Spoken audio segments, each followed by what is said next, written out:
हमने सारी कथा का रसतत्व भी ग्रहण करा। पुराने समय में भी हमने पोथी पुराण भी पढ़ी, आनंद भी लिया, और उसमें हमने श्रवण किया कि गंगा जी भगवान शंकर की आराधना करी और भगवान शंकर ने उनको जटा में धारण करा।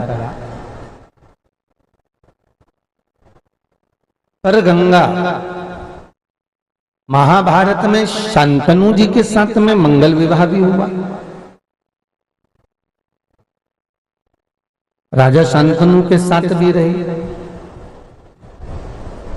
उसका कारण क्या था?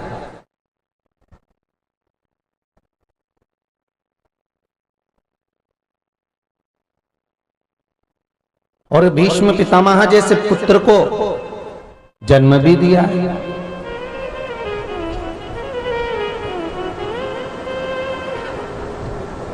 अब एक प्रसंग इसमें यह आया कि भीष्म पितामह को जन्म दिया, भीष्म पितामह को उन्होंने प्रकट किया, और भीष्म पितामह का चरित्र पूर्व की कथा में पहले सुना चुके हैं। यहाँ की नहीं, पूर्व की जो कथा है उसमें आप स्मरण करेंगे तो आपको मालूम पड़ेगा कि भीष्म पितामह के जितने भाई थे सब तत्काल मारे गए, पर केवल एक भीष्म पितामह ऐसे थे जिनको रहकर भी भुगतना पड़ा और कर्म का दंड भोगना पड़ा।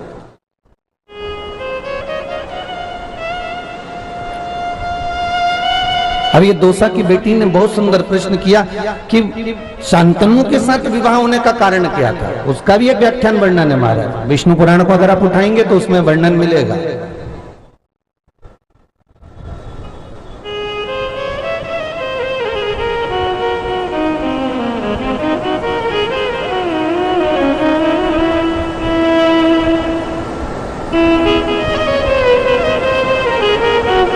जैसे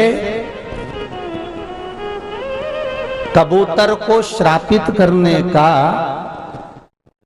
प्रसंग अगर देखना है आपको तो एक रावण संहिता के अंतर्गत, एक मार्कंडे संहिता के अंतर्गत और दूसरा सुंदर गीता प्रेस गोरखपुर की शिव अंक के अंतर्गत, आप ये तीनों जगह से इसको निकाल सकते। ठीक है।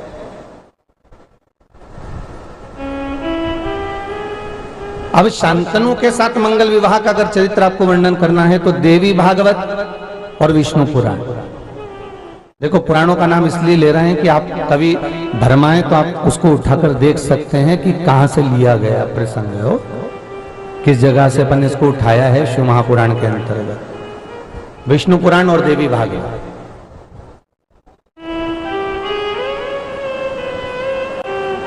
देवी भागवत के अंतर्गत और विष्णु पुराण के अंतर्गत एक भाव वर्णन किया गया महाराज। एक बड़ा सुंदर भाव कहा गया कि गंगा, सरस्वती, लक्ष्मी तीनों एक जगह पर विराजमान है महाराज। तीनों एक ही जगह पर।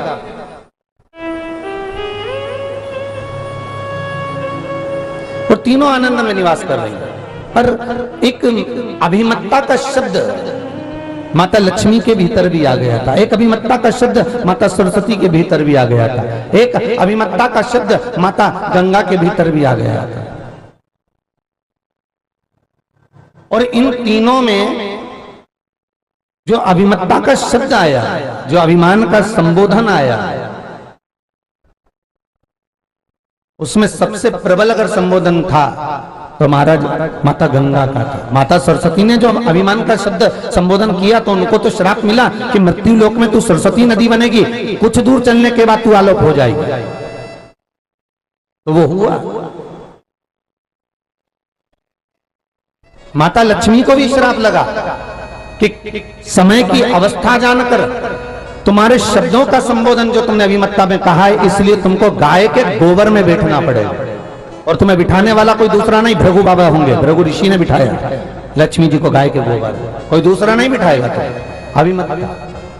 और गंगा तू कहती है कि मेरे जल के बिना भगवान रह नहीं सकते, मेरे बिना मेरा ठाकुर एक क्षण नहीं रह सकता, मेरे बिना भगवान होता है किसी किसी को रोज रोज अगर इनका मंदिर जाए ना, रोज रोज भगवान की भजन पूजन में डूबा रहे ना, तो उसको धीरे धीरे धीरे धीरे ऐसा अहंकार आ जाता है। जैसे ब्रजमंडल की एक बहुत सुंदर कथा है ब्रज की, कि एक स्त्री थी, वो पतिव्रता धर्म का पालन करती थी, पति को परमेश्वर मानती, पति के चरणों को नमन करती, पति के चरणारविंद का स्मरण करती। लोग उसको पतिव्रता पतिव्रता पतिव्रता कहते हैं, लोग उसको सती सती कहते हैं। इतनी इतनी प्रबल हो गई वो कि वो उसका हर जगह वर्चस्व हो गया। जहां से निकलती लोग उसके पांव छूते, उसको प्रणाम करते, उसके हाथ में मेहंदी लगाते, उसके पांव में मेहंदी लगाते, उसको सुंदर बेड़ियां लगाते, उसको गजरा मानते, उसको कहते पतिव्रता धर्म का पालन करने वाली, पति को परमेश्वर मानने वाली, पति के चरणों का रसतत्व ग्रहण करने वाली है।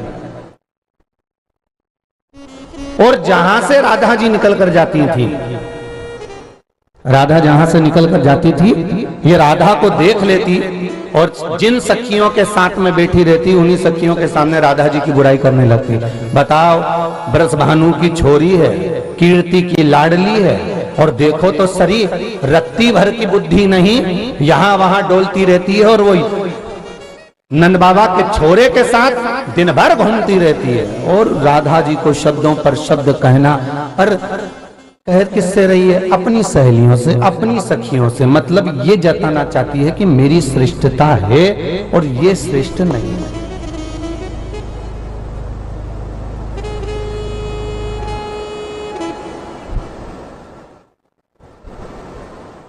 जो बहुत विद्वान होता है ना, जिसमें बहुत सारी विद्वत्ता होती है, शायद इसीलिए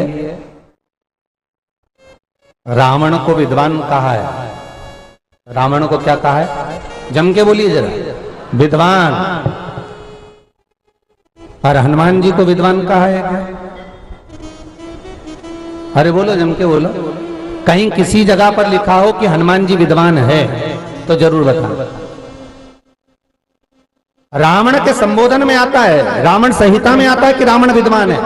और हनुमान जी की जितने लाइनें पढ़ोगे तो उसमें मिलेगा विद्यावान गुणी अति चातुर।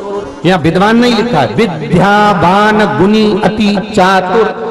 यहाँ विद्वान शब्द संबोधन नहीं है, यहाँ विद्यावान है। मतलब दोनों में अंतर है। विद्वान होता है व्यक्ति तो उसमें अहंकार आ जाता है, मैंने ऐसा करा, मैंने ये कहा, मैं लंकेश, मैं ये कर सकता हूँ, मैं ये कर सकता हूँ, मैं शंकर के उठाकर कैलाश पर्वत को अपने हाथों पर ले सकता हूँ, मैं सोने की लंका बना सकता हूँ। जो विद्वान होता है अपना बखान स्वतः करता रहता है, और जो विद्यावान होता है उसको बखान की जरूरत नहीं होती, उसका बखान दुनिया करती रहती है, उसको बखान की जरूरत नहीं पड़ती, वो अपनी मस्ती का आनंद पाता।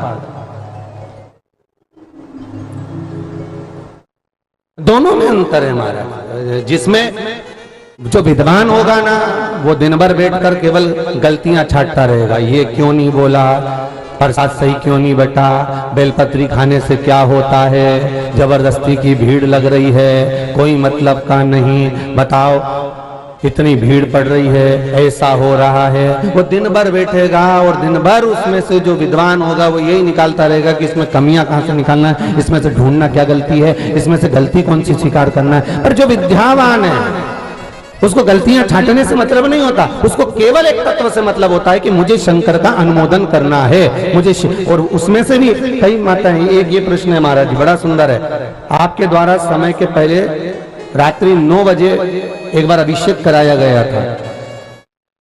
मेरी बेटी हाथ पैर जोड़ जोड़ के रह गई, पर उसका ट्रांसफर हो नहीं पाया जो जॉब कर रही थी उसके अंतर्गत। पर अभिषेक करने के 2 दिन निकले थे और उस बेटी का ट्रांसफर हो गया बिना कुछ दिए और बिना कुछ लिए। ये है मदन मोहन जी गुप्ता, सेवानिवृत्त हैं, गंगापुर सिटी से आए हुए हैं। ये गंगापुर सिटी का पत्र।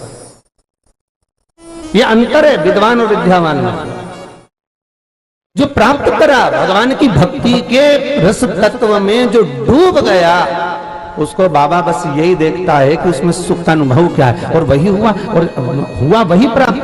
आज माता राधा रानी को वो सती बनकर, सावित्री बनकर, वो पतिव्रता धर्म का पालन करने वाली, अपने आप को पतिव्रता मानने वाली, बहुत विद्वान मानने वाली, वो राधा जी से कहती है, ये बताओ, वो नंद बाबा के छोरे के साथ डोलती रहती है।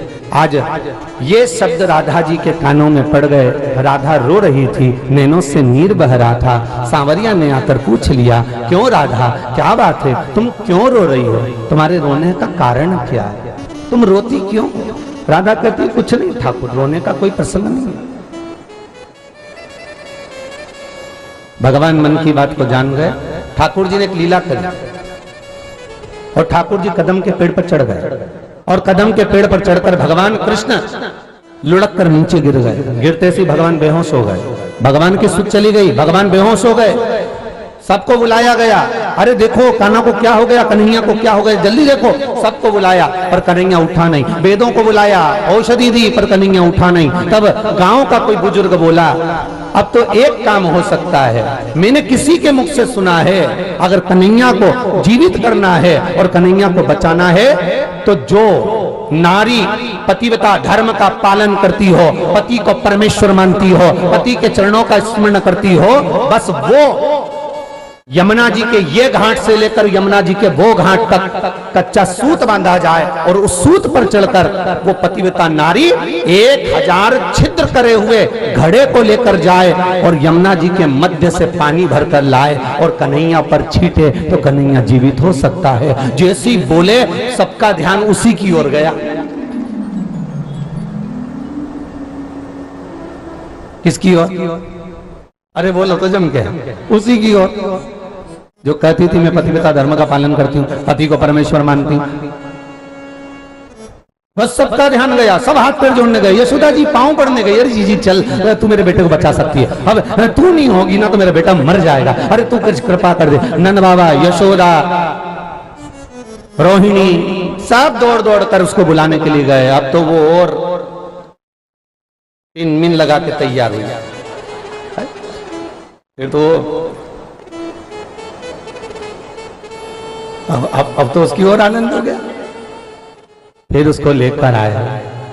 ये 1108 छिद्र का ये कलश है, सहस्त्र धारा का कलश है, आप इसको लेकर जाओ। कच्चा सूत बांधा गया, एक घाट से दूसरे घाट तक। इसको कहा कि आप पतिव्रता धर्म का पालन करती हो, आपके सिवाय पूरे ब्रजमंडल में कोई नहीं जो इतना किसी पति का स्मरण करती हो। आप जाइए और वो बिंदी मिंदी लगा के और उसके मेहंदी मेहंदी मांड मुंडा के और बढ़िया बेणी और गजरा मजरा लगा लोगों के और उनके जो कच्चा सूत पे पांव धरवाया तो वो यमुना जी में डुबक डुबक करने लगी।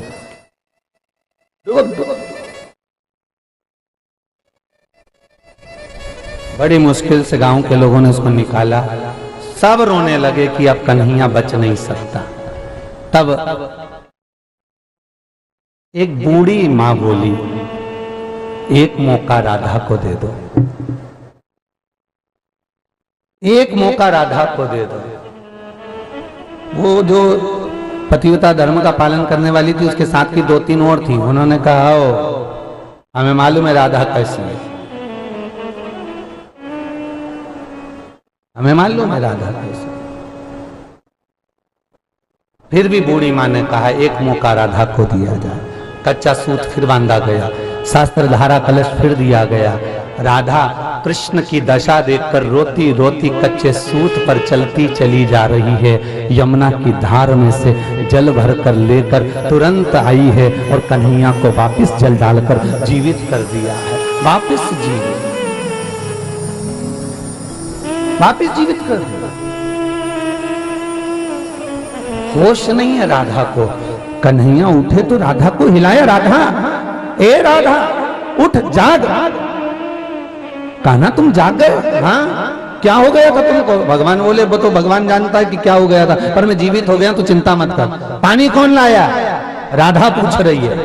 तब सारा ब्रजमंडल कह दिया, राधा जल तू लेकर आई है। भले तू दिखावा नहीं करती, भले माथे पर बिंदी नहीं लगाती, भले मांग भरी ना भरी, भले चोटी करी ना करी, पर तेरा मन, तेरा चित्त, तेरी वृत्ति, शास्त्र कहता रोज मंदिर जाने पर भगवान नहीं मिलेगा। ध्यान देना, आप नहीं जाओ, हम ये नहीं कहते, जाइए, पर निवेदन इतना है कि भगवान को रिझाने के लिए बहुत सारा दिखावा करने की जरूरत नहीं होती। भगवान को रिझाने के लिए तो केवल दिल भगवान को दे दीजिए, भगवान तुम्हारे सम्मुख में आकर खड़ा हो जाएगा। बहुत दिखाने की जरूरत नहीं भगवान को मिल जाने।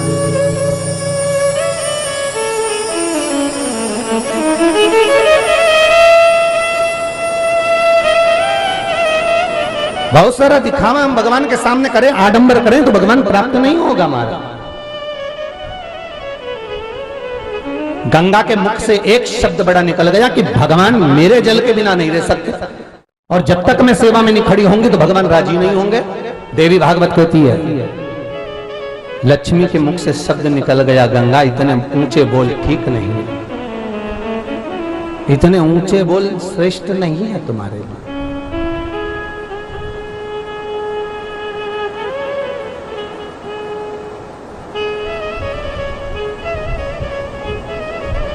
ये श्रेष्ठ नहीं है तुम्हारे लिए। गंगा के मुख से शब्द निकला, लक्ष्मी तुम मुझे ज्ञान दे रही हो, मृत्यु लोक में तुम्हें जाना पड़ेगा तो भगवान से वियोगता का भाव रहेगा, तुम जिस रूप में रहो। कृष्ण के साथ रुक्मणी बनोगी तो द्वारका में भी रुक्मणी तो दूर रहेगी, राम के साथ सीता बनोगी तो सीता बनकर भी तुम्हें दूरी रखना पड़ेगा।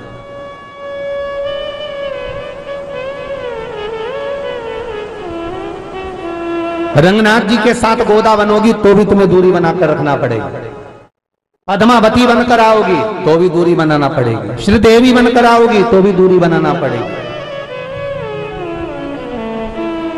तब लक्ष्मी के मुख से निकल गया, गंगा जितना मैं पति का स्मरण करती हूं उतना तो तू भी नहीं कर पाती, इसलिए मृत्यु लोक में जाकर तू शंकर का अनुमोदन कर रही है, शिव का स्मरण कर रही है कि नारायण को अपना बनाऊंगी, शिव को अपना बनाऊंगी, और तेरी अभिमतता है, इसलिए मृत्यु लोक में जाकर ना तेरे सम्मुख में शिव रहेंगे ना तेरे सम्मुख में नारायण रहेंगे, तुझे नीचे मृत्यु लोक में जाकर एक साधारण मानव से विवाह करना पड़ेगा। साधारण मानव से कभी कभी विचार करना, ये तो शांतनु के साथ विवाह हुआ गंगा का। प्रश्न बहुत अच्छा है जी आपका। मैं एक बार पूरे जितने श्रोता बैठे इनसे चाहूंगा कि एक बार जोरदार ताली बजाएं इस बेटी के लिए। बहुत सुंदर प्रश्न करा है ज्योति शर्मा दोसा ने उसको।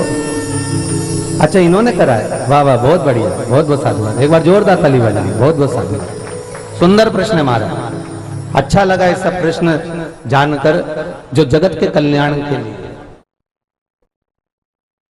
जो जग कल्याण के लिए एक प्रसंग था हमारे जीवन में, एक आनंद था। आप अपनी मस्ती रखो, आप अपना जीवन अलमस्त जियो, आप भगवान के मंदिर जाओ, देवालय जाओ, प्रतिदिन जाओ, तुम्हारी मर्जी पड़े, तुम भगवान का जितना स्मरण कर सकते हो उतना करो, पर इतना याद रखना कि अहंकार रखकर भगवान की सेवा ना करना, अभिमान रखकर भगवान का पूजन ना करना। अहंकार में तीन गए, धन वैभव और वंश, ना मानो तो देख लो रावण कौरव और कंस, ये तीनों अहंकार में चले गए। धन भी गया, वैभव भी गया और वंश भी गया, मैं कहकर पूरी जिंदगी बर्बाद कर दी इन्होंने। हमारी अभिमतता, जब मनुष्य का अहंकार शून्य हो जाता है तब भगवान मिल जाता है। यहां से चलना, दौसा के लिए निकलना, कहां के लिए जाओगे? अरे जम के तो बोलो, दौसा। यहां से उस वाली पट्टी से जाना, तो लिखा हुआ है दौसा यहां से 3 किलोमीटर। कितना लिखा हुआ? 3-4 है, ऐसा कुछ 5 लिखा होगा। ठीक, आप समझ जाओ, बस आप समझ लेना हो, हम तो बात दे रहे हैं, आप अब समझ लो 3 की 5 वो तुम जानना। ठीक है, यहाँ से लिखा है 205 किलोमीटर। ठीक है, और आगे जाएंगे तो कितना बचेगा? जम के बोलते जाओ, 4, और आगे पहुंचे तो 3, और आगे पहुंचे तो 2, और आगे पहुंचे तो, और आगे पहुंचे तो क्या बनाएगा? 0। मतलब जहां शून्य आ गया वहां पर नगर आ गया। ठीक है, जिसका लक्ष्य आपका था कि मुझे दौसा जाना है, दौसा किसी नंबर पर नहीं आया, दौसा शून्य पर आया, मतलब ये शून्य आ गया तो दौसा आ गया। उसी तरह शिव पुराण कहती है, जब जीवन में अहंकार का पतन हो जाता है, अभिमान शून्य हो जाता है, तब जाकर मेरा भोलेनाथ सामने आ जाता है। बस वहां पहुंचना है, शून्य तक जाना है हमको, तो दौसा मिल जाएगा। शून्य तक पहुंचेंगे तो जयपुर मिल जाएगा, शून्य तक पहुंचेंगे तो जोधपुर मिल जाएगा। हमें उस लक्ष्य तक पहुंचना है तब भगवान मिलेगा। अहंकार रखकर, अगर अहंकार है तो 1-2 की गिनती चलती रहेगी, 5 किलोमीटर और बाकी है, 4 किलोमीटर और बाकी है, 3 किलोमीटर और बाकी है, उस स्पीड में गाड़ी चलाना है, अभी पहुंच जाऊंगा 15 मिनट में, अभी पहुंच जाऊंगा 20 मिनट में। मतलब जब तक किलोमीटर चलते रहेंगे तब तक अहंकार चलता रहेगा। अरे जरा गाड़ी तेज चलाओ, अरे इतनी अच्छी गाड़ी है, एसी की गाड़ी, आराम से पहुंच जाएंगे 3 घंटा। मतलब जब तक किलोमीटर चल रही है, जब तक अहंकार, काम, लोभ, विषय, वासना, आसक्ति, तृष्णा सब चलता रहेगा। और जैसे ही शून्य आया फिर तो एसी भी बंद करना पड़ेगा, ना गाड़ी से नीचे भी उतरना पड़ेगा, भले वो 10 लाख की हो, 15 लाख की हो, 20 लाख की हो। शून्य आ गया, अहंकार से वंचित हो गए, अहंकार छूट गया और भगवान सामने, मतलब दोसा नगर में हम पहुंच गए। बस वहां तक पहुंचने के लिए शून्य तक जाना है। अहंकार से बिछड़ कर, अहंकार को छोड़कर उससे दूर हटकर जाना। और ये नहीं है कि भगवान बहुत धन वालों को ही मिलता है, ये भी नहीं है कि भगवान संतों को ही मिलता है, ये भी नहीं है कि भगवान केवल गुरुओं को ही मिलता है।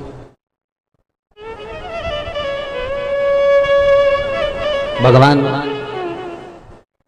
प्राप्त करने का एक साधन होता है, किसी के माध्यम से हम प्राप्त करते हैं, किसी के माध्यम से।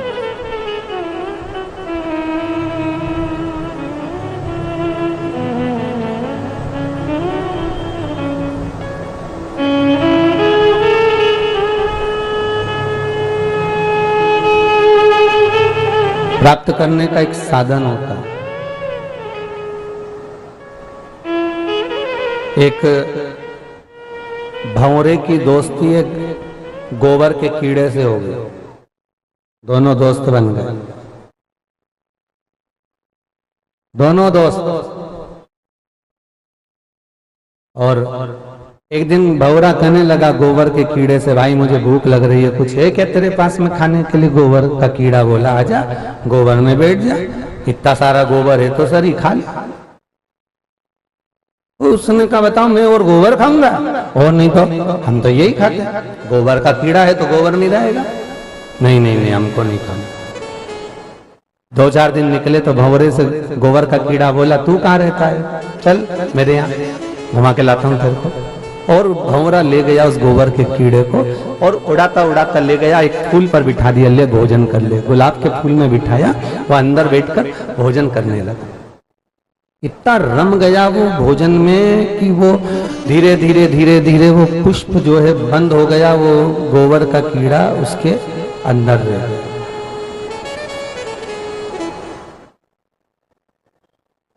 थोड़ी देर बाद कोई माली आया, उसने तोड़ लिया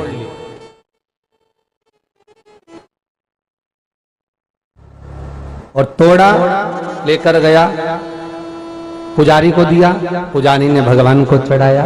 जैसे ही चढ़ाया इतना खुश हो गया गोबर का कीड़ा, गजब, कहाँ गोबर में रहता था क्या फूल में रहने लगा, और फूल में रहते रहते गजब कर दिया, भगवान के श्री चरण मिल गए, गजब। और दिन भर उस फूल से बाहर नहीं निकला, क्योंकि फूल ने तो यहां तक पहुंचा दिया, निकला ही नहीं बाहर। और दूसरे दिन पंडित जी ने फूल नीचे उतार कर उन्होंने डलिया में रखे। शाम को जाते समय गंगा जी में ठंडा कर दिया। गोबर का कीड़ा कहने लगा, दोस्ती हो तो ऐसी कि गोबर में से निकाल के गंगा के पानी तक ला दिया, गजब कर दिया। दोस्ती हो तो ऐसी कि गोबर में से निकालकर एक कीड़े को भगवान के श्री चरणों तक छोड़ दिया और श्री चरणों से उठाकर उसको ले जाकर गंगा के जल तक छोड़ दिया। आपसे भी निवेदन है, संगत करना। अगर कई माताएं हमसे कह रही थी कि हमारे तो उस रिश्तेदार ने बताया था कि गुरुजी की कथा आती है, तुम सुना करो। कोई ने तुम्हें फोन कर बोला होगा कि तुम कथा सुनो, तुमने किसी को फोन कर बोला होगा कि कथा सुनो। ये संगत का जो प्रभाव पड़ा, जो आनंद पड़ा, जो अलमस्तता पड़ी, उससे भगवान की कथा कई लोगों के मन में भाव होगा, भगवान से विनती करी होगी, तब जाकर यह दोसा में हो गई, ये तुम्हारे मन की कामना पूर्ण हो गई। ये कहीं किसी मित्रता करो, मना नहीं है, दोस्त बनाओ, मना नहीं है, बनाओ, खूब मित्र रखो। भगवान कृष्ण के भी मित्र थे सुदामा जी, बोलो सही है कि गलत है? गरीब थे कि अमीर है?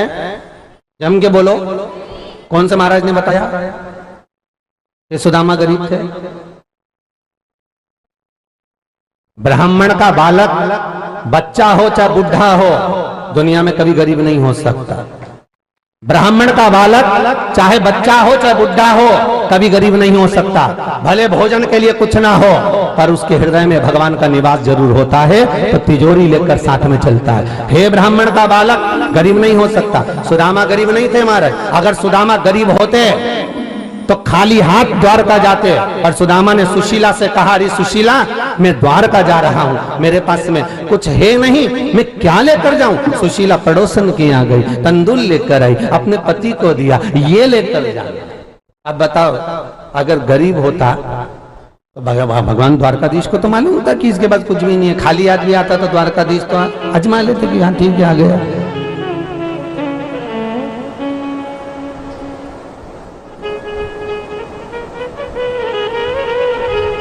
ले गया। सुदामा जैसा दुनिया में कोई सेठ नहीं होगा रे भाई। आपको कोई 10 लाख रुपए दे दे फोकट में, ले जाओ ये 10 लाख रुपए तुम रखना तुम्हारे पास,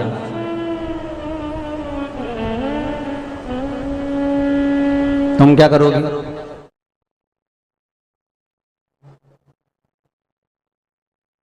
सुदामा को क्या मिला था? मुष्टिक भर तंदूल जब द्वारका नाथ ने पाए, 3 लोक का राज्य सुदामा को दे दिया। दिया कि नहीं दिया? अब 3 लोक का राज्य जब सुदामा के पास में मिल गया, तो आप लोगों में से कितने लोग हैं जो द्वारका जी गए हो? कभी हाथ उठाओ जरा। गए हो सब लोग द्वारका? चलो रखो। अब आप में से कितने लोग हैं जो पोरबंदर गए हो सुदामा जी के मंदिर? वो भी हाथ उठाओ। गए ना? ठीक है। तो सुदामा जी का मंदिर बड़ा है कि द्वारकाधीश का मंदिर बड़ा है? द्वारकाधीश का बड़ा है ना, सुदामा का तो वही छोटा है। जब 3 लोक का राज्य सुदामा को मिल गया था, तो ठाकुर जी से बड़ा मंदिर तो सुदामा का होना था। बोलो सही है गलत? फिर सुदामा का मंदिर छोटा क्यों हो गया और द्वारकाधीश का मंदिर बड़ा क्यों हो गया? उसका कारण केवल एक था, सुदामा को द्वारकाधीश ने 3 लोक का राज्य दे दिया था, और सुदामा जब जाने लगे तो द्वारकाधीश ने कहा, सुदामा एक काम करो, ये तुम्हारे जो नए कपड़े हैं ना इनको उतार दो, और जो तुम्हारे फटे हुए पुराने कपड़े हैं ना उनको पहन लो। सुदामा जी वो कपड़े पहनकर जब जाने लगे, तो द्वारका को पलट कर जब सुदामा जी ने देखा तो मन में सोचा, रे द्वारका नाथ, लोग कहते हैं तू द्वारका नाथ है, गजब करा तूने, अपने नए की नए कपड़े तक ले लिए, जो तूने मुझे दिया आज इसी दरवाजे पे मैं छोड़कर जाता हूं, ले। अब देखो 3 लोक का राज्य 1 मिनट में सुदामा ने दे दिया। 1 मिनट नहीं लगी सुदामा को जाते समय देने में। ले रख तुम्हारे पास।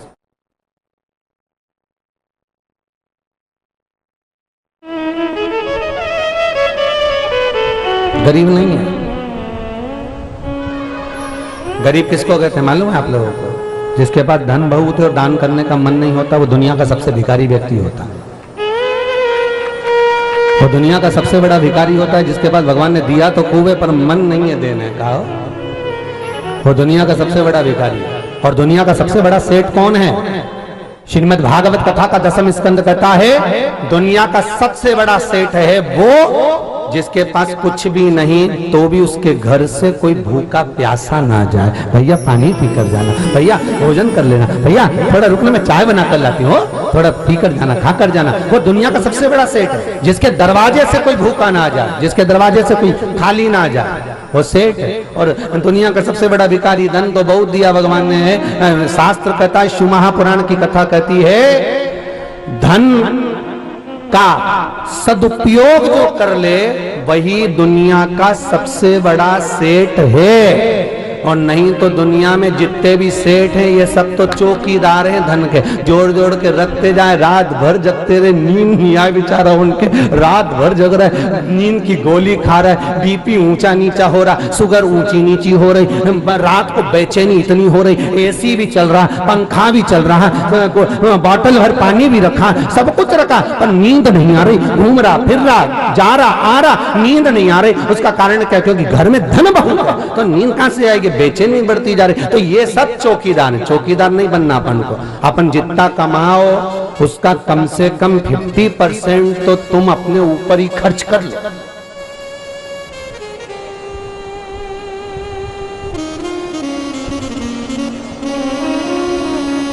अच्छी जोरदार जोरदार साड़ियां लाए,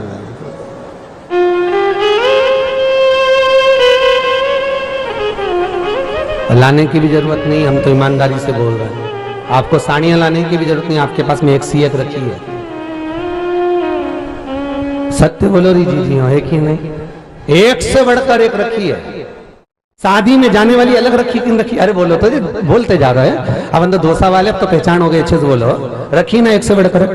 अब इनके पास में भी कपड़े रखे कि रखे एक से बढ़कर? अरे बोलो तो सही, रखे ही नहीं, एक से बढ़कर एक कपड़े रखे और एक से बढ़कर एक तुम्हारे पास साड़ियां रखी। कब पहनोगी?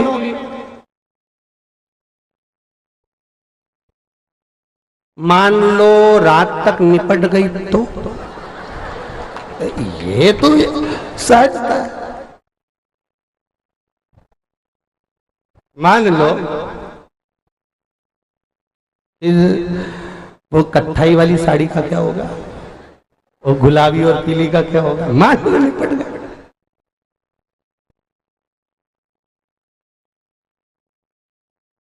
वो कहते ना, तू मुझे जानता नहीं है, मेरा समय आन दे तब बताऊंगा कि मैं हूं क्या। अकड़ में बोल रहा है, मेरा समय आन दे तब मैं बताऊंगा मैं हूं क्या। तू मुझे जानता नहीं है, मेरा समय आन दे तब मैं बताऊंगा। और एक दिन छाती में थोड़ा सा दर्द हुआ, हॉस्पिटल लेकर गए जयपुर के, डॉक्टर साहब ने कह दिया समय आ गया। समय तब समझ में आया कि समय आना इसको कहते हैं। जी कोई ठिकाना नहीं, शरीर का ही पानी का बुलबुला है। इसलिए सियोर वाला महाराज जैसा चकाचक रहे, खूब पेन ओढ़ के खा पी के चक ऐसा तुम भी आग लगे बस्ती में अपन रहो। कोई कितना ही पांव खींचे, याद रखना हाथ उस कैलाशी में पकड़ कर रखा है। बस अलमस्त जियो अपनी जिंदगी को, एकदम मस्त मस्ती में जीवन जियो, रो रो के नहीं। रो के जीवन निकाले से तो मतलब क्या हुआ? अरे अच्छे जियो रे। सास गुस्सा करे तो बहू का फर्ज बनता है, मम्मी क्या बात है आज तो गुस्से में दिख रही हो। जैसे ही गुस्से में सास दिखे तो बहू का फर्ज बनता है आंखों में काजल अच्छा एक जोरदार लगा ले दोनों आंख में, और एक को हाथ से मल ले, और इसी बिल्ला जैसी बन के सास के सामने चली जा। सास भी सोचेगी कहाँ की बहू लेके आई भगवान, बता गुस्सा भी नहीं होने देती। और सासों से निवेदन है, बहू अगर रूठ जाए तो तुम माँ हो, तुम माँ हो, एक कप चाय बना कर दो, उसमें थोड़ी काली मिर्ची ज्यादा डाल दो। वो भी कहेगी डुकरिया बहुत है बोली। पति रूठ जाए, एक माता एक संत के पास में एक स्त्री पहुंच गई, और स्त्री पहुंची और कहने लगे महाराज जी मैं बड़ी दुखी हो गई हूँ। क्या? मेरा पति तो बिल्कुल इतना गुस्सा करता, इतना चिड़चिड़ करता, इतना चिड़चिड़ करता, जब से आया है ना, पहले नौकरी में तो अच्छा था, और जब से आया ना इतना चिड़चिड़ करे गुरुजी, हम तो परेशान हो गए। गुरुजी ने कहा क्या चाहती, बस ये थोड़ा शांत हो जाए। तो गुरुजी बोले शांत करने का देखो हमारे पास में 3 चीज तो है, काली मिर्ची भी रखी है, लौंग भी रखी है, नागर मोथा भी रखा, सब कुछ रखा, पर इनमें एक चीज और मिलेगी, फिर वो चीज मिलाने के बाद में मैं तुम्हें दूंगा, और देने के बाद तुम अपने पति को वो खिला देना, खिलाते से ही तुम्हारा पति बिल्कुल अच्छा हो जाएगा। तो वो चौथी चीज क्या है जो तुम्हारे पास में, कि बस एक काम करो, शेर का मूंछ का एक बाल चाहिए, शेर की मूंछ का बाल, हाँ बस तुम वो ला कर दे दो, मैं अभी तुम्हारे पति के लिए एक बूटी बना कर दे देता हूं। अब शेर की मूंछ का बाल ढूंढने के लिए गई तो एक बार जंगल में पहुंच गई, जंगल में गई तो शेर भी मिल गया, शेर मिल गया तो धाड़ा धाड़ा तो भग गई।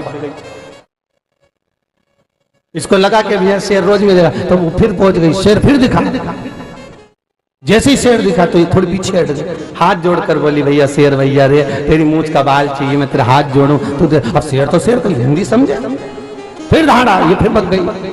अब की बार इसने सोचा क्या करूं, तो थोड़ा बहुत उस शेर के लिए कुछ मांस वगैरह भी ले गई, उसके ऊपर पटका, उससे दोस्ती बनाई, धीरे धीरे उन दोनों की पहचान बढ़ गई, पहचान बढ़ गई, स्नेह बढ़ गया, स्नेह बढ़ गया। ये दोनों घूम रहे थे, इसने धीरे से शेर की मूंछ का बाल तोड़ लिया, ले जाके गुरुजी को दिया, गुरुजी ये लीजिए, और बना बूटी, और कहां से लाई, तो क्या शेर की मूंछ का बाल, ये लो। गुरुजी ने उठाया और उसको आगी में पटक दिया, जला दिया।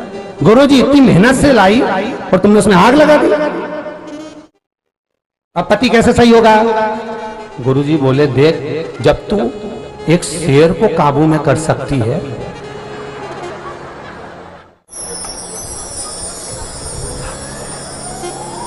विचार करो, जब तू एक शेर को काबू में कर सकती है तो या तो तेरा पति है।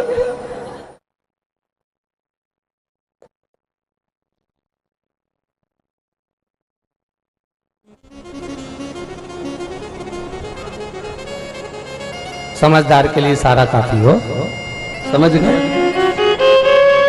कोई गुरु, कोई चेला किसी के स्वभाव को नहीं बदल सकता।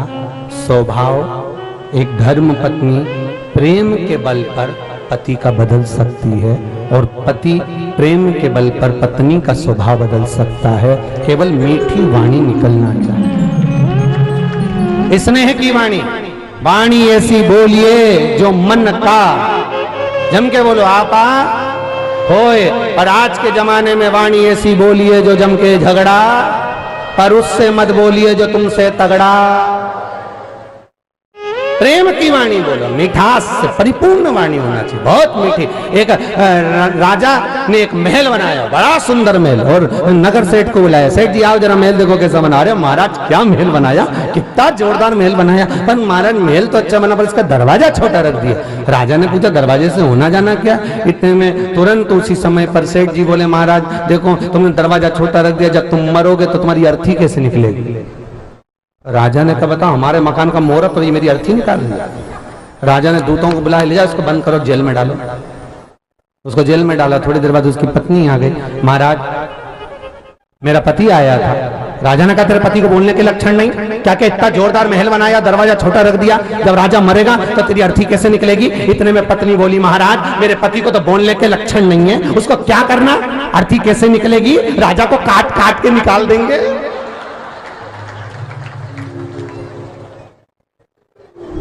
राजा को तो चक्कर आ गया बापड़े। राजा ने कहा इसको बंद करो, ले जाओ, इसको भी जेल में डालो।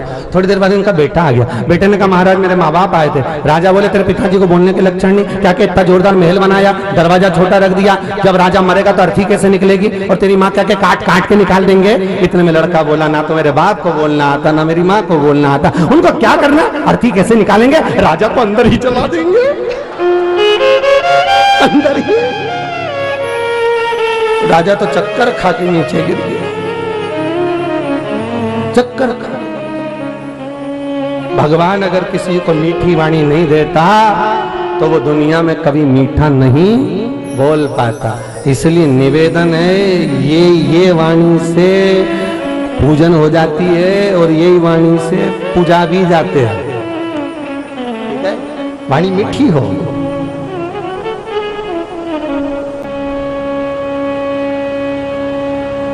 कितनी सुंदर बात कही शंकर भगवान ने। मेरे नेत्र बंद करने के बाद अगर ये प्रकट हुआ तो इसकी कोई महत्वता नहीं है। बहुत सुंदर शब्द है, ध्यान देना शिव महापुराण का।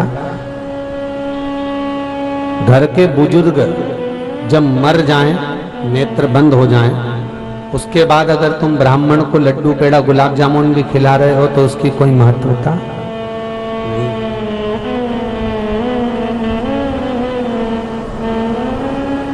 उसकी कोई महत्वता नहीं। हाँ, अगर माता पिता जिंदा हैं, जीवित हैं, उनका आप आदर कर रहे हो, सम्मान कर रहे हो, सत्कार कर रहे हो, तो मरने के बाद भले तुम ब्राह्मण को लोटा दो, गीता जी दो, माला दो, ना दो, सब चलेगा।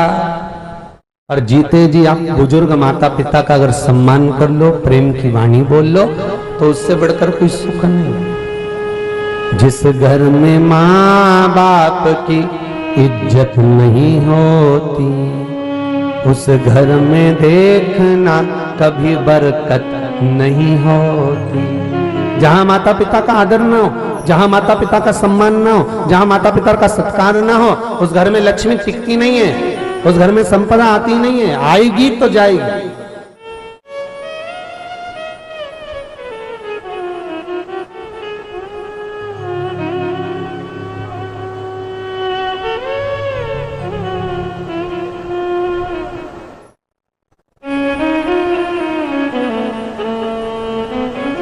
वहां संपदा की कोई महत्वता नहीं है। श्रीमद वल्लभाचार्य जी ने जगन्नाथपुरी में एकादशी को उल्टा लटकाया। आप लोग गए जगदीश? जगन्नाथपुरी में मंदिर के ठीक राइट भाग में पीछे की ओर कोने में एकादशी उल्टी लटकी है। श्रीमद वल्लभाचार्य जी ने उस एकादशी को उल्टा लटकाया। क्यों? क्योंकि लोग एकादशी का जो दान कर रहे थे वो मरने के बाद कर रहे थे।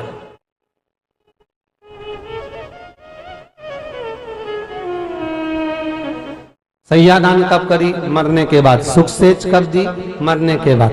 ब्राह्मण को भोजन कब कराया? अरे बोलते जाओ, मरने के बाद। गीता जी का दान दिया, मरने के बाद। जल का दान दिया, मरने के बाद। एकादशी दान दी, मरने के बाद। और मरने के बाद भी कौन से दिन दी? 10वें के दिन दी क्या? नहीं। कौन से दिन दी? 12वें के दिन। अब गरुड़ पुराण कहती है कि 10 दिन तक जीवात्मा घर की अटारी पर रहती है और 10 दिन के बाद जीवात्मा घर की अटारी पे से चढ़ी जाती है। चली गई। कितने दिन? 10 दिन। और 10 दिन तक जीवात्मा घर की अटारी पर है और 10 दिन बाद वो जीवात्मा चली गई। और तुमने जो एकादशी का दान दिया वो कौन से दिन दिया? 12वें के दिन दिया। तो उस जीवात्मा को कहां मिली वो?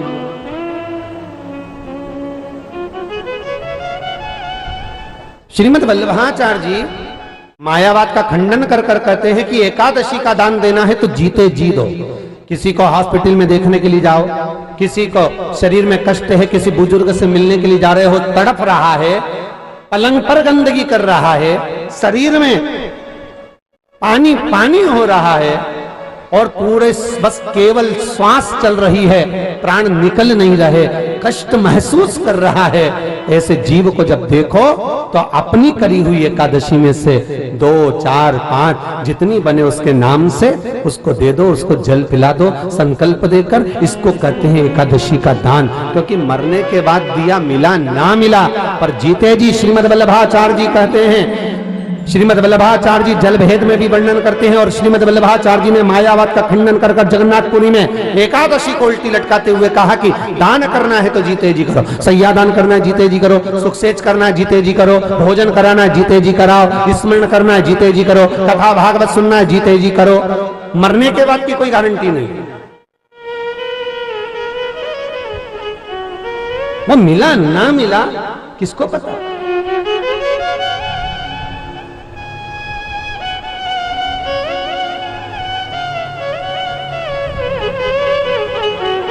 जीते जी दंगम दंगा और मरे पीछे पहुंचा दी गंगा। जिंदा थी तो कभी प्रेम की वाणी नहीं बोली और मरने के बाद वह फोटो को रख के कंडा जला के उसमें घी शक्कर छोड़ रही।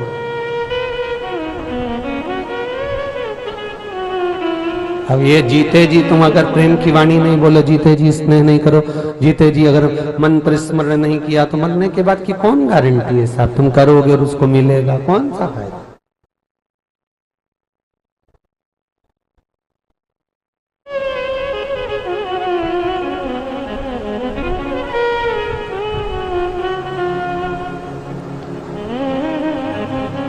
आज कोई एक भैया आए थे कहीं के,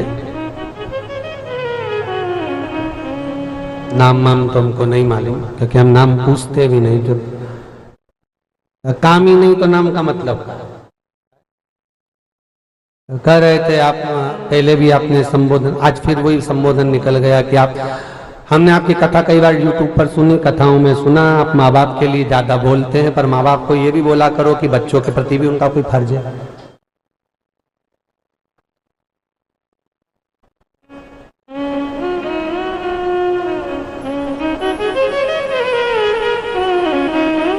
हमारा मन तो कर रहा था कि फोटो खींच लें उसका,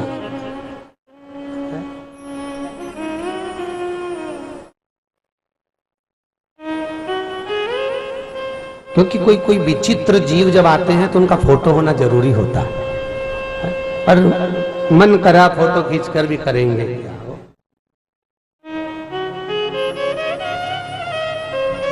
कितना सुंदर लिखा है शिव महापुराण में महाराज, बहुत ध्यान दीजिएगा जरा। माता पिता द्रोही हो, माता पिता दुश्मन भी हो, माता पिता मार भी रहे हो, माता पिता काट कर भी फेंक दें, तो भी बेटा और बहू का फर्ज होना चाहिए कि उनके चरण धोकर भी, तो भी फर्ज बनना चाहिए। भले कितने भी द्रोही हो, कितना भी पक्षपात करें, कितना भी अपशब्द कहें, गालियों पर गालियां दें, तानों पर ताने दें, दिन भर कोसें, तो भी बेटे और बहू का फर्ज होना चाहिए कि उनके चरणों को धोख लगाएं। उसका कारण क्या होगा?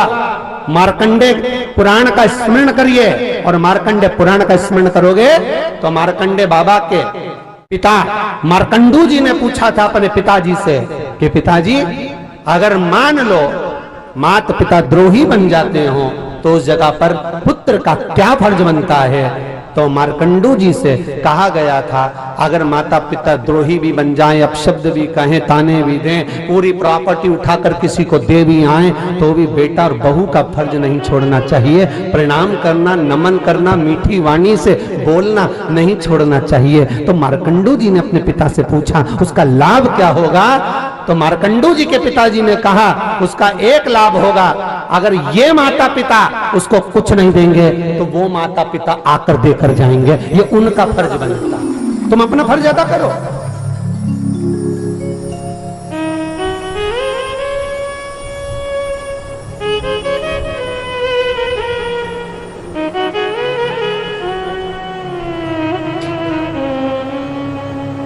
माता पिता के लिए अग्रणता का भाव रखो।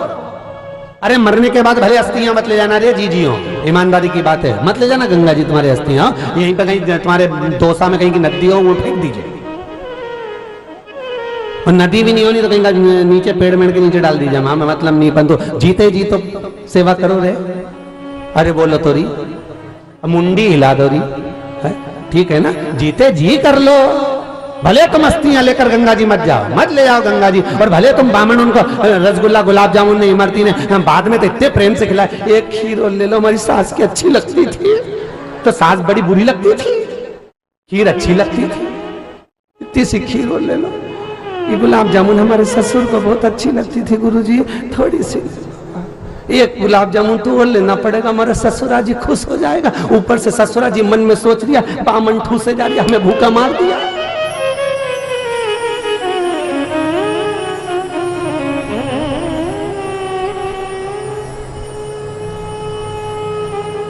अच्छा, कई लोगों को तो लगता होगा महाराज की कथा माता आती कि नहीं आती है।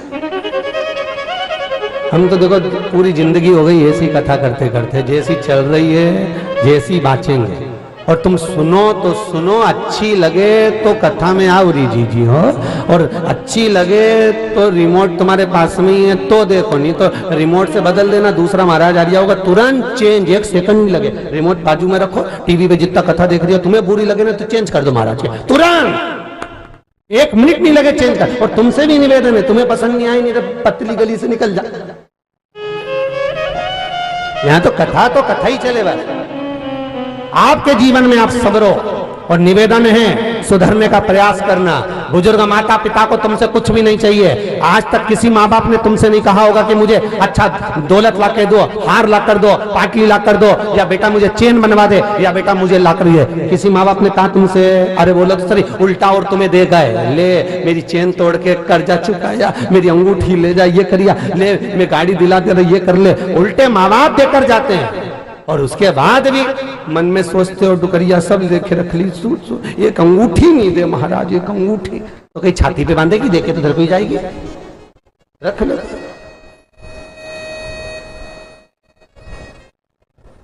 धरो, सेवा करो, या तो सुधर जाओ रे, नहीं तो सिधर जाओ रे। दो में से एक काम अच्छा कर लो, या तो सुधरो नहीं तो सिधरो।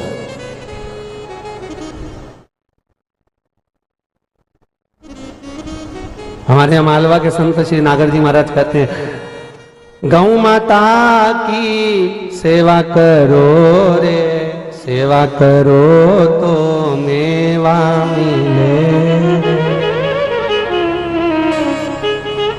मात पिता की सेवा करो रे, सेवा करो तो, बोलो जम के बोलो, आओ तुम मेवा के चक्कर में करो, फालतू की बात बोलो। सेवा करो तो चाबी मिले। तुम कहीं मेवा के चक्कर में सेवा करो, फालतू की बात है तुम्हारी। सेवा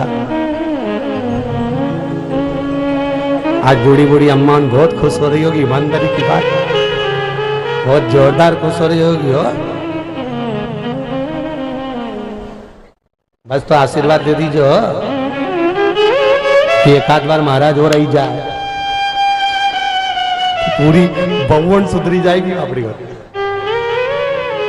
पूरी। और ईमानदारी की बात बताऊं, सत्य बोलूं है, ये व्यासपीठ सत्य की पीठ है। बूढ़ी बूढ़ी माताओं से ज्यादा खुशी इस दौसा नगर की हो चाहे बाहर की हो, सारी बहुओं को कथा सुनकर खुशी प्राप्त हुई है। बूढ़ी माताओं से ज्यादा खुशी बहुओं को इस कथा की, इस आनंद की, ये आनंद है। शिव पुराण कह रही है महाराज, नेत्रों से जो अश्रु गिरा अंतकासुर, इसको फेंक दो, ये मेरे नेत्र बंद करने के बाद प्रकट हुआ। पार्वती जी ने कहा इसको फेंक नहीं सकती, आपका पुत्र है। नहीं, मैं इसको फेंकूंगी नहीं, रख फेंक दो। मना किया। भगवान शंकर ने कहा नेत्र बंद करने के बाद जो मिला उससे कोई लाभ नहीं है, फेंको इसको। फेंक दिए, समुद्र में डाल दिया। समुद्र में गया तो हिरण्याक्ष के हाथ में वो बालक आ गया। हिरण्याक्ष ने उसको पाल पोस कर बड़ा करा। हिरण्याक्ष ने पाल पोस कर जब बड़ा करा, हिरण्याक्ष के मारने के लिए भगवान ब्रह्मा जी की नासिका से वराह भगवान की उत्पत्ति हो गई, जिन्होंने हिरण्याक्ष को मार दिया। अंधकासुर बड़ा हो गया, पिताजी की सत्ता हाथ में आ गई। और जब पिता की सत्ता हाथ में आई, पिता की सत्ता जब हाथ में पहुंची, समय आने पर उसने भगवान ब्रह्मदेव का तप किया और ब्रह्मा जी से वर प्राप्त करा। हे ब्रह्मा जी, वर दीजिए मुझको। ब्रह्मा जी बोले क्या वर चाहिए? वर क्या चाहिए बोलिए। ब्रह्मदेव वर दीजिए कि मैं कभी मरूं ना, मेरे प्राण ना छूटे कभी। कल कथा में कहा था मृत्यु निश्चित है, निश्चित है। जब माता के गर्भ से बच्चे का जन्म होता है, जन्म के समय पर जब नाल कटती है, उस समय पर मरने की तारीख लिख दी जाती है कि कितनी तारीख को कितनी बजे कितने पल में कौन तिथि कौन वार कौन नक्षत्र कौन घड़ी और कौन जगह पर प्राण छूटेंगे। हर व्यक्ति के जन्म के समय पर लिख दिया जाता है। उसके मरने पर तारीख, मरने की तारीख निश्चित हो जाती है। जब माता के गर्भ से बच्चा जन्म लेता और उसकी नाल कटी, बस वो तारीख लिखा गई कि इतनी बजे इतनी घड़ी इतना पल इतने समय पर इस जगह पर। जगह भी निश्चित है कि कहां मरोगे, वो भी लिखा हो।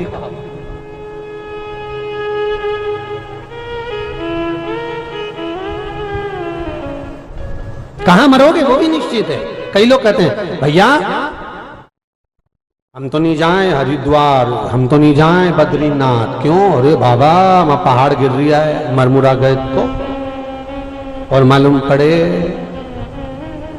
घर से निकल कर पानी लेने गई थी बाहर हेड पंप पे,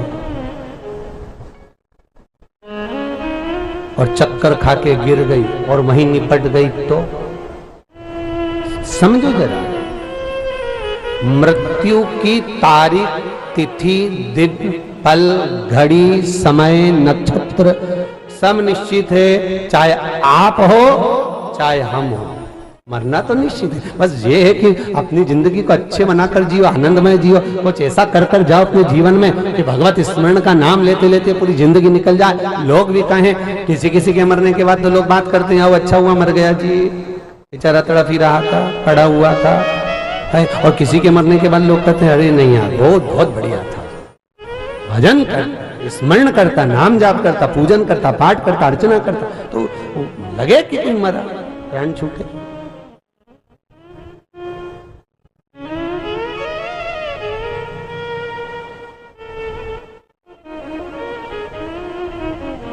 हे प्रभु मेरे प्राण ना छूटे। भगवान ब्रह्मा जी बोले ये तो नहीं हो सकता, तुम और कुछ मांग लो, जो मांगना हो हम आपको दे सकते हैं। अगर आप कुछ मांगोगे तो हम दे देंगे, परंतु ये सोचो कि मेरे प्राण ना छूटे, ये नहीं हो सकता। ये तो निश्चित है, मतलब मरना है तो मरना, ठीक है। अगर आप वर देना चाहते हो तो वर दे दीजिए। अगर मैं मरूं, मेरे अगर प्राण छूटे तो मैं वर मांगना चाहता हूं। मांगो क्या चाहिए? वर ये दीजिए, जिस दिन मैं अपनी माता को गलत दृष्टि से देखूं उसी दिन मेरे प्राण छूटे। क्योंकि इसको मालूम था कि तेरे कोई माता नहीं है, तेरा कोई पिता नहीं है, तू तो पानी में बहकर आया था। हिरण्याक्ष ने कहा था मैंने तेरे को पालन पोषण करा था, ना तेरी माता है ना तेरा पिता है। तो इसको ही मालूम था कि माता पिता है ही नहीं, तो इसने वर मांग लिया, जिस दिन मैं अपनी माता को गलत दृष्टि से देखूंगा उसी दिन मेरे प्राण छूटना चाहिए। ठीक है ब्रह्मा जी।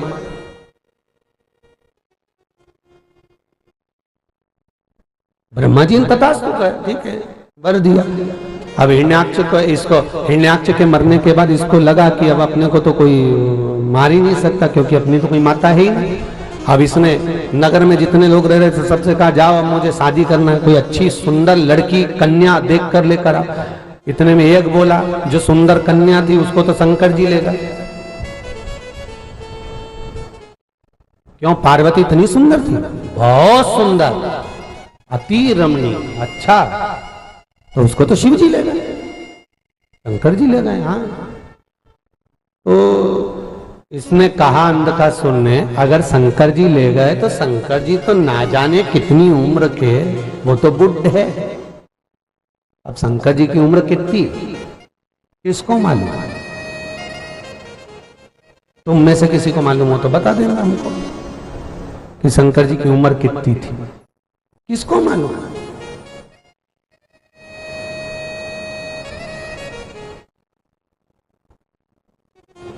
ब्रह्मा जी के पिता भगवान विष्णु, विष्णु जी के पिता भगवान शिव, और शंकर भी ओघड़दानी स्मरण आनंद करते करते करते करते करते ना जाने कितने कितने कितने कितने मंगल विवाह ललिता के साथ में, कात्यायनी, कुष्मांडा, चंद्रघंटा, स्कंदा, सती, उमा, कितने कितने अवतार भगवान शिव ने लिए। और उतने अवतारों को लेते लेते लेते लेते फिर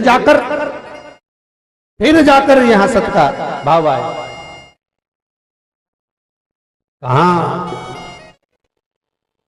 तो कहा शिव जी तो बूढ़े हैं।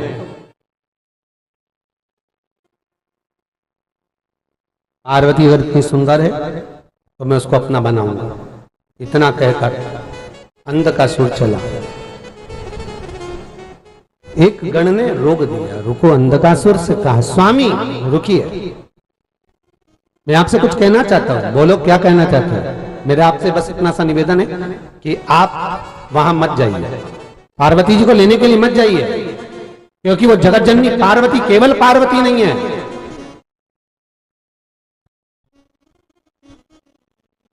केवल पार्वती नहीं है, वो स्वयं जगत माता है, जगदम्बा है।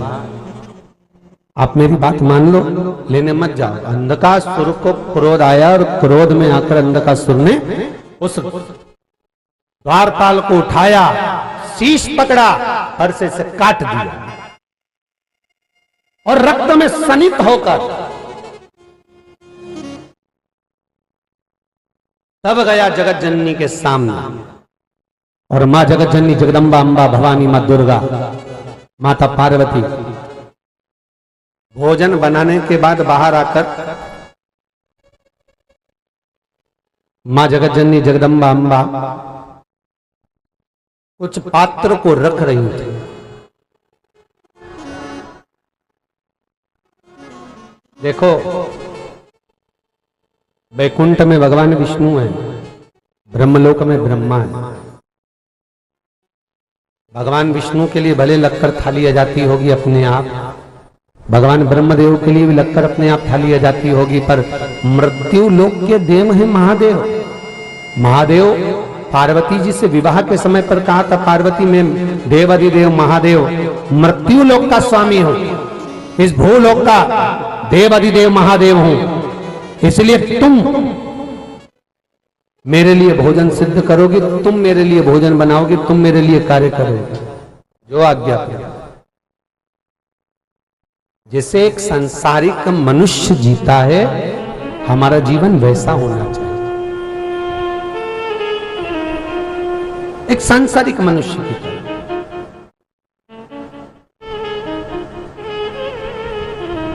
हमें दूसरे की तरह जीवन को नहीं जीना, हमें सांसारिक मनुष्य की तरह जीना। पार्वती जी ने कहा ठीक है। पार्वती जी बर्तन रख रही थी और बर्तन रखा, इतने में अंधकासुर आ गया और अंधकासुर ने आकर कहा, अरे ओ सुंदरी, हे सुंदरी। पार्वती जी का ध्यान नहीं गया, पार्वती जी अपने कार्य में लगी हुई थी, उनका ध्यान नहीं पहुंचा हुआ। फिर कहा अंधकासुर ने, अरे ओ सुंदरी, मैं तुमसे कह रहा हूं। पार्वती जी ने जो पलट कर देखा तो पार्वती जी के नैनों में जल भर गया। आज मेरा पुत्र इतने दिनों के बाद आया है, मेरा पुत्र।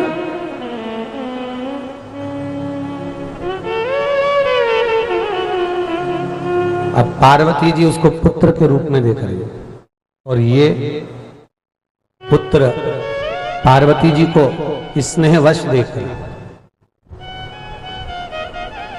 तो किसने बड़ी यही मांगा था, जिस दिन मैं अपनी माता को गलत दृष्टि से देखूंगा उसी दिन मेरे प्राण छूटना चाहिए।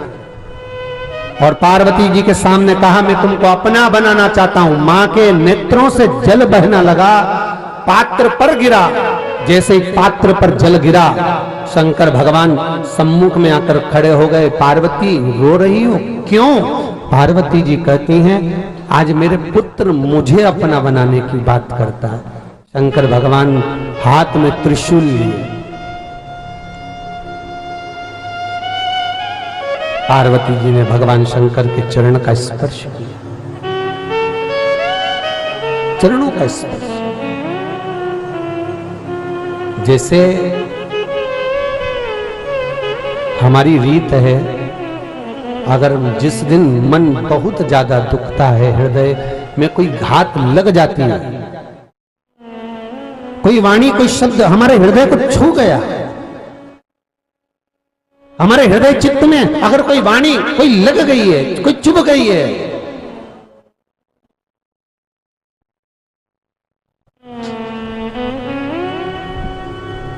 महाराज, तो शंकर भगवान की जलाधारी में जहां अशोक सुंदरी का स्थान होता है चरणारविंद की ओर, उस स्थान का स्पर्श करते हुए व्यक्ति कुछ देर मौन हो, भगवान का स्मरण करे। आज पार्वती ने चरण का स्मरण करा, भगवान शंकर के चरण को स्पर्श किया। स्पर्श करते ही शंकर भगवान वहां से दूर चले गए। दूर जाकर भगवान शंकर ने आवाज लगाया, रे अंधकासुर, हे अंधकासुर। अंधकासुर गया, आज मैं शंकर को ही मार देते हैं। जब शंकर चले जाएंगे तो ये मेरी हो जाएगी पार्वती। भगवान शंकर अंधकासुर को दूर क्यों लेकर गए? क्योंकि एक मां के सामने पुत्र का वध हो ये मां नहीं देख सकती, ये मां नहीं देख सकती।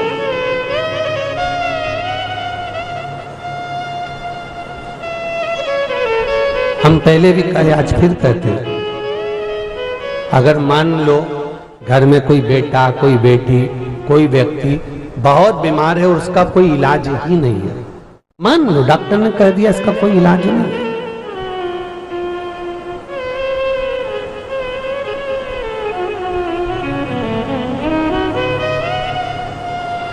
इसका कोई इलाज है ही नहीं, ये मतलब इलाज नहीं, इलाज कोई इलाज नहीं इसका।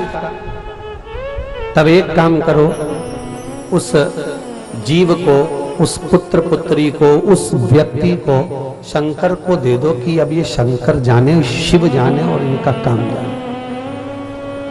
जब डॉक्टर ने कह दिया कि इसका इलाज नहीं है, डॉक्टर ने कह दिया कि अब कोई इलाज है ही नहीं, तब शंकर को दे दो, अब ये शिव जानेगा, अब ये शंकर जानेगा।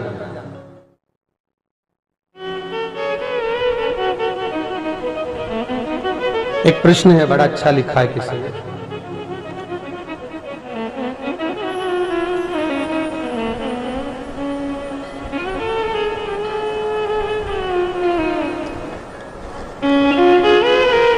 एक प्रश्न इसमें आया हुआ है कि शंकर भगवान पर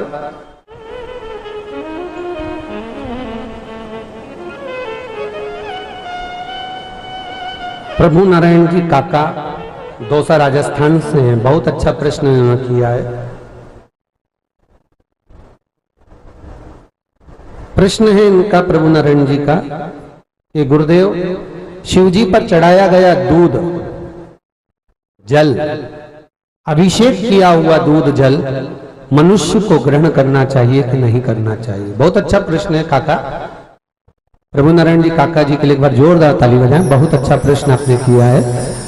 काका, आपने जो प्रश्न किया इसका उत्तर हमने पहले भी दिया है कथाओं में, बोला है ना पहले की कथाओं में कि केवल शिव महापुराण की विद्धेश्वर संहिता कहती है, शिव महापुराण की कथा कहती है महाराज, सारे शिवलिंग में केवल एक शिवलिंग ऐसा होता है, वो है नर्मदेश्वर शिवलिंग। जिस नर्मदेश्वर शिवलिंग पर जल चढ़ाओ, दूध चढ़ाओ, प्रसाद चढ़ाओ, जो चढ़ाओ, संसार का मनुष्य उसको पा सकता है, खा सकता है। केवल एक नर्मदेश, नर्मदा जी के जल से जो शिवलिंग निकलता है उस पर जो चढ़ाओगे उसको स्वीकार किया जाएगा। पर बाकी के जितने शिवलिंग है जो नर्मदा के जल से नहीं निकले हैं, जो नर्मदेश्वर नहीं है, उन पर अगर कोई वस्तु चढ़ चुकी है तो वो सांसारिक मनुष्य के भोग में नहीं आएगी। सांसारिक मनुष्य उसका भोग नहीं कर सकता।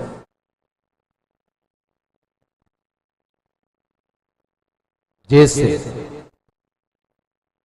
कर्म कांड करने वाला ब्राह्मण, चाहे कथा करने वाला ब्राह्मण, बहुत ध्यान देना महाराज, थोड़ा ब्राह्मणों को बुरा भी लग सकता है, परंतु जो लेख अग्नि पुराण में लिखा है उसका वर्णन कर रहा हूं।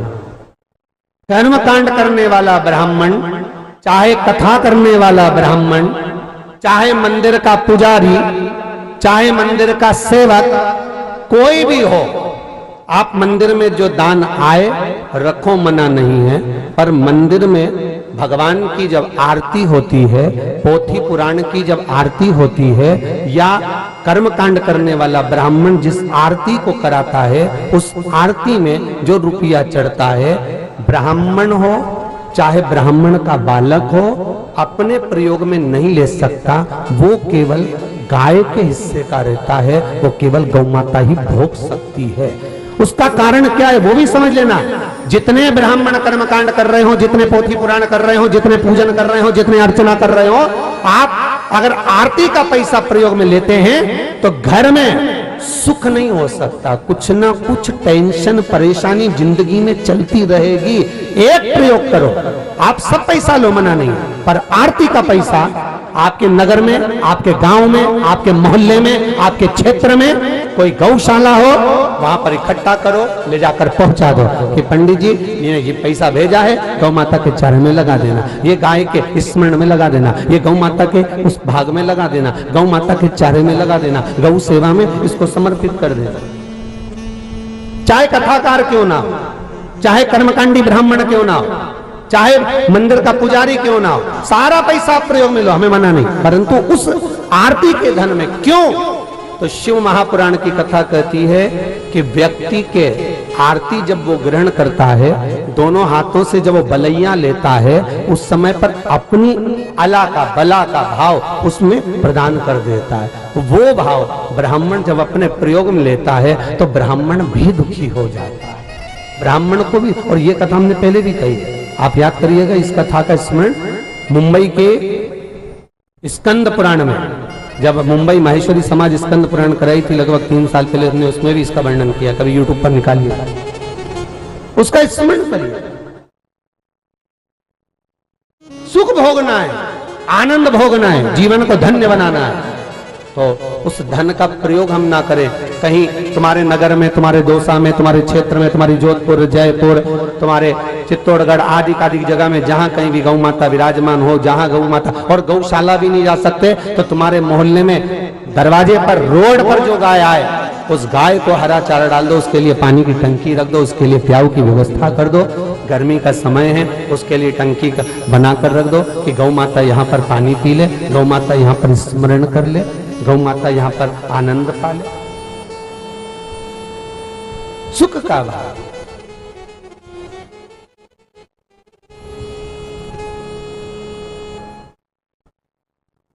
आज हमारे बर्फानी बाबा सेवा संस्थान के कार्यकर्ता बोल रहे थे, गुरुजी कल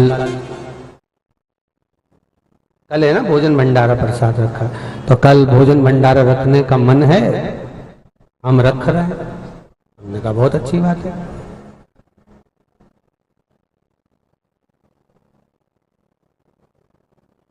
इससे बढ़कर सुकून और क्या होगा, आनंद क्या होगा। पर शिव महापुराण की कथा विराम कर भंडारे का भी प्रमाण नहीं देते। बात निकली इसलिए कहना चाहूंगा, और कोई बात नहीं। क्यों? शिव महापुराण की कथा कहती है, जितने लोग कथा सुनने आ रहे हैं, इन सब के यहाँ पर भगवान ने खूब पेट भरकर भोजन दिया, और मेरे भोले भंडारी ने कोई कमी नहीं रखी है। रखी है क्या? सबके यहाँ दिया, खूब दिया, प्रेम से आप भोजन कर रहे हो, मना नहीं है। एक नियम है शिव महापुराण का, शंकर भगवान की शादी में कोई वीआईपी नहीं आया था। शंकर जी की शादी में जिसको कोई नहीं बुलाता था, शंकर ने उसको बुलाया था। बोलो सही है कि गलत है? जिसको किसी ने नहीं बुलाया। भगवान विष्णु की शादी में 33 कोटि देवता गए, भूत चुड़ैल गए क्या? डाकनी पिशाचिनी गए क्या? भूत पलित गए क्या? नहीं। भगवान ब्रह्मा की शादी में कोई अंधा, लूला, लंगड़ा कोई गया था क्या? नहीं। केवल देव अधिदेव महादेव की शादी कैसी हुई थी, उसमें कोई वीआईपी नहीं गया। शंकर भगवान ने डमरू बजाकर जिसको कोई नहीं बुलाता, शंकर जी ने उसको बुलाया। शंकर जी की कथा कहती है, भोजन उसको कराओ जिसको जरूरत है, जिसको जरूरत ही नहीं है उसको खिलाने से फायदा कौन सा है? किसी अंधशाला में जाइए, किसी अनाथालय में जाइए, पकवान बनाकर ले जाओ। जो भोजन के लिए तरसते हैं, जिनको अन्न का भाग नहीं मिलता, हमारा निवेदन है भंडारा उनको खिलाया जाए, भंडारा उनको दो जो एक एक भाग के लिए तरसते हैं। आप सबको तो भगवान भोलेनाथ कल की बेलपत्र दे दे और उसको तुम लाल कपड़े में रख लो, तिजोरी का भंडार भर जाए, उससे बढ़िया कोई प्रसाद जिंदगी का नहीं हो सकता। अगर भंडारा रखो, आपने रखा है, हमारी तरफ से उसकी परमिशन है कि आप रखो, मना नहीं, पर हमारी पुराण नहीं कहती हो।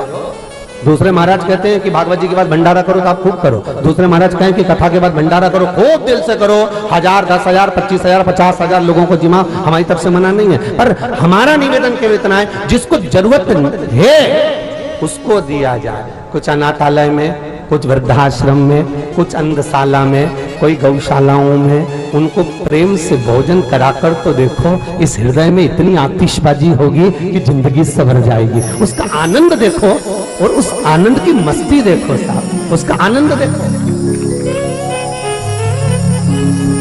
और कहकर जाऊंगा बाबा बर्फानी सेवा संस्थान को, आप भंडारा रख रहे हैं वो अपनी जगह पर है, प्रयास करना भंडारा हो तो ठीक है, नहीं हो तो भंडारे में जितने लोग भोजन करते हैं उतने लोगों का जो भी सामान बचे, किसी आपके दौसा नगर में किसी गरीबड़ी ब्राह्मण की लड़की की शादी हो, किसी गरीबड़े की शादी हो, जितना भोजन इन सबको कराओ उतने भोजन का आइटम वहां कह देना कि तुम बस लड़की की शादी करो, बाकी का इसका पूरा अरेंजमेंट हम करेंगे, हमारी बर्फानी सेवा संस्थान करेगी, आप करो बाकी का व्यवस्था। उसका एक आनंद, उसका एक उमंग, उसकी एक नई चीज लाओ।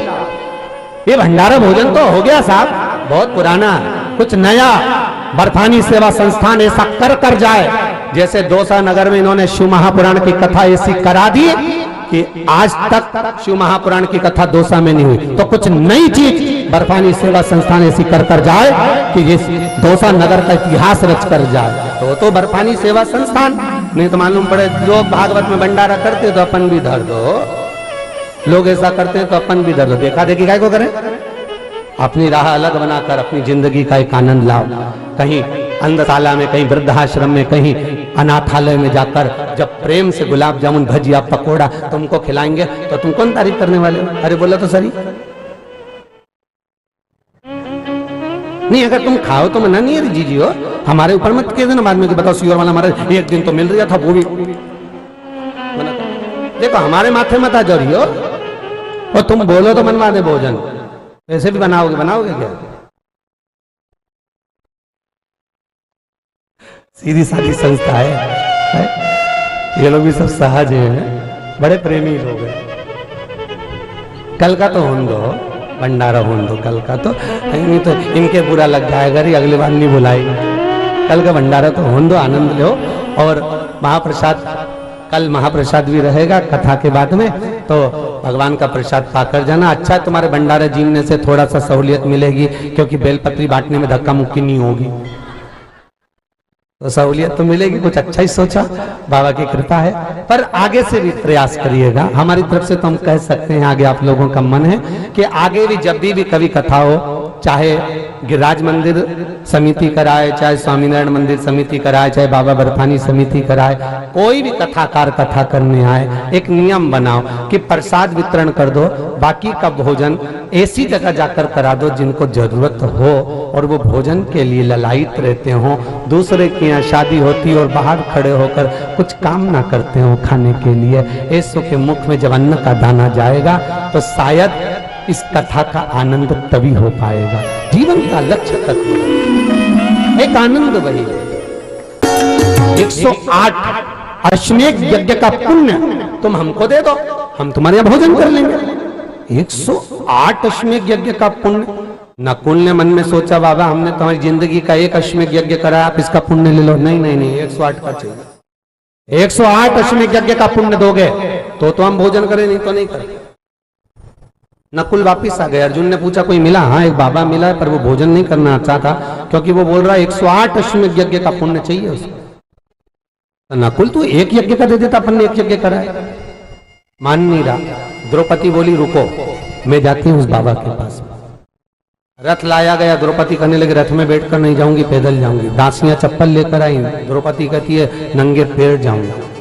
नंगे पैर द्रौपदी जब संत के दरवाजे पर पहुंची, बाबा आप हमारे यहाँ भोजन करने चलिए, आप भोजन करोगे तो यज्ञ का घंटा बजेगा, बाबा पूर्णाहुति मानी जाएगी, चलो भोजन करने। बाबा कहने लगे द्रौपदी 108 अश्वमेध यज्ञ का पुण्य देगी तो तेरे यहाँ भोजन करूं, नहीं तो भोजन नहीं करूं। द्रौपदी कहने लगी संकल्प छोड़ी, अब भी दे देती हूं मैं। संकल्प छोड़ो, अभी हाल 108 अश्वमेध यज्ञ का पुण्य देती हूं। बाबा ने कहा द्रौपदी तेरे पति कह रहे थे कि एक यज्ञ करा, तू करी 108 करा। अर्जुन कहने लगे द्रौपदी झूठ मत बोलो संत के सामने, अपने जिंदगी का एक ही यज्ञ करा और तू 108 अश्वमेध यज्ञ का पुण्य कैसे दे सकती है?